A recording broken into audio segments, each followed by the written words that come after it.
Hey y'all! Today I'm going to show you how to get your John Deere tractor started. Sometimes you may find that the husband needs a little extra help around the property and it might require you to get it on your family tractor. So what we're going to do is we're going to show you how to get it started and get all the things working so you can bush hog your property. So the first thing I'm going to show you, here we have our John Deere. It is a 1980 something. She's a old gal, but she's trusty and gets the job done. Okay, so we're gonna come around here. First things first, you want to make sure your baby's in a safe place, like the driver's seat or playing with the dog out of harm's way, whatever works for you. Caleb's gonna be my helper today, so say hi, Caleb. Hi.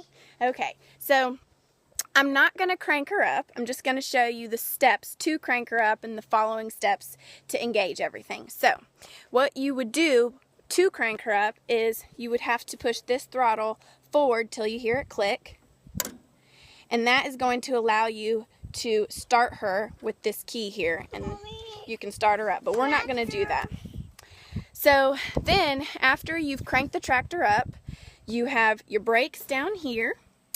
And you're going to have to push that all the way in real hard, and then you're going to pull this lever up, okay? So that gets your brakes released. Then here are your hydraulics.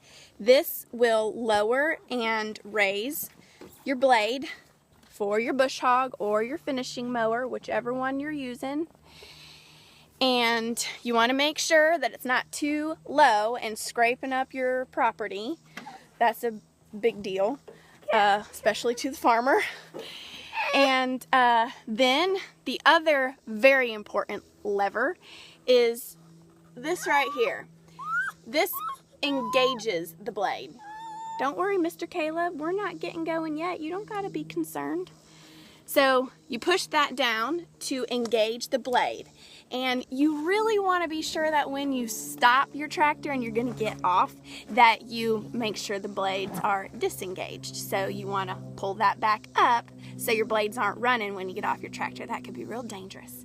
So, another thing. Here we have your high and low gear.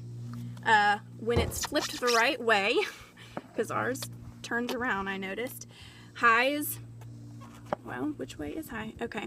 Low is back and high is all the way down. And if you're not really comfortable driving your tractor, you might want to start in the low gears. They're a little bit slower until you've gotten used to driving it. Now, the last thing that you probably want to know is you may or may not need to learn how to drive a manual, because you might find yourself in quite a pickle if you don't know how to drive a manual. But fortunately I do, and so me and Mr. Caleb, we're going to get to bush hogging.